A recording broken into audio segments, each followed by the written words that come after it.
Arsenal on the paper 4-3-3 formation में थी, लेकिन जब आर्सेनल गेम बिल्ड कर रही थी तब आर्सेनल का लेफ्ट बैक इन्वर्ट होकर खेल रहा था। मेन प्योर जॉर्जिनियो के अलोंग साइड।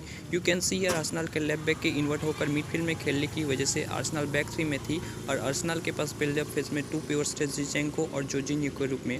आर्सेनल के लेफ्ट बैक के इन्वर्ट होकर खेलने की वजह से आर्सेनल के पास लेफ्ट इनसाइड चैनल में कोई प्लेयर नहीं था और लेफ्ट चैनल कम्प्लीटली ओपन हो रही थी, लेकिन मैन सिटी इस चीज़ का फ़ायदा नहीं उठा पा रही थी क्योंकि आर्सेनल के जो अटैकिंग मिडफील्डर थे वो नैरो ऑपरेट कर रहे थे।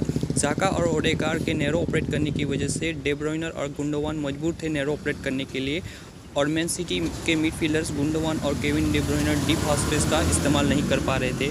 नाउ ओपन प्ले में आर्सेनल के पास दो प्योर्स थे, सो ग्रिलिश और माहरेज को आर्सेनल के प्योर्स के पर टाइट रहना पड़ रहा था और मैन सिटी के पास एक ही फ्रंटमैन बचता था जो आर्सेनल के बैक थ्री को प्रेस कर रहा था।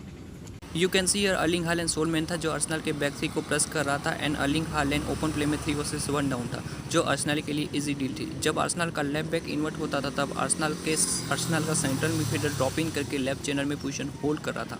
नाउ रियड माहरेज और रोड्रिज सेंटर थे, सो केविन डी ब्रुयने जाका के साथ 1-on-1 था। सो जब जाका लेफ्ट हैंड साइड पर ड्रॉप इन कर रहा था तब केविन डी ब्रुयने मजबूर हो रहा था ड्रॉप इन करने के लिए। सो अगर केविन डी ब्रुयने जाका को चेस करता था तो मैन सिटी की थर्ड लाइन के पीछे स्पेस बन रही थी और आर्सेनल इस चीज़ का एडवांटेज ले रही थी। Man city on the paper back three में थी, रूबेन डियाज, काइल वॉकर और नेथन के डिफेंडर्स थे उनके और आर्सेनल फ्रंट थ्री के साथ अटैक कर रही थी।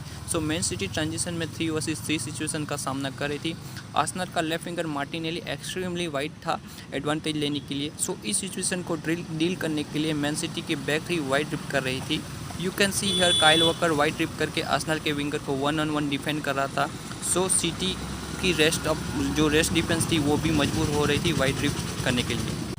मैन सिटी के बैक थ्री के लेफ्ट हैंड साइड की ओर ड्रिफ्ट करने की वजह से आर्सेनल के लिए राइट हैंड साइड ओपन हो रही थी। सो राइट हैंड साइड को फिल करने के लिए Man city centre midfielder Bernardo Silva को लेफ्ट बैक की पोजीशन में ढकेल रही थी। आपने देखा ही होगा कि जब आर्सेनल लेफ्ट हैंड साइड से अटैक कर रही थी तब बर्नार्डो सिल्वा मिडफील्ड से ड्रॉप इन करके एज अ लेफ्ट बैक के रोल में ऑपरेट कर रहा था। सो इस मैच में बर्नार्डो सिल्वा को 2 रोल असाइन किए गए थे। जब सिटी आउट ऑफ पोजीशन होती थी तब लेफ्ट बैक और जब सिटी के पास बॉल पोजीशन होती थी तब एज ए अटैकिंग मिडफील्डर के रोल में खेला था बर्नार्डो सिल्वा, लेकिन सिटी को फिर भी प्रॉब्लम हो रही थी। यू कैन सी हियर जब जाका डीप वाइड चैनल में बॉल रिसीव कर रहा था तब डे ब्रुयने मजबूर हो रहा था वाइड रिप करने के लिए। सो सिटी की रेस्ट मिडफील्ड थी वो भी मजबूर हो रही थी वाइड रिप करने के लिए to maintain discipline. Now you can see here City की मिडफील्ड के वाइड रिप करने की वजह से आर्सेनल का अटैकिंग मिडफील्डर फ्री था सेंटर सर्कल में।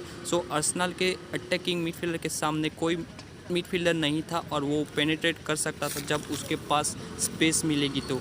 सो बर्नार्डो सिल्वा अलर्ट था 1-on-1 डिफेंड करने के लिए मार्टिन ओडेगार्ड को, लेकिन आर्सेनल का राइट विंगर एक्सट्रीमली वाइड था वाइड चैनल में। सो इस सिचुएशन में थ्रू बॉल खेली जाएगी तो साका के सामने 0 वर्सेस 1 सिचुएशन होगी और सिटी स्ट्रेन फील करेगी।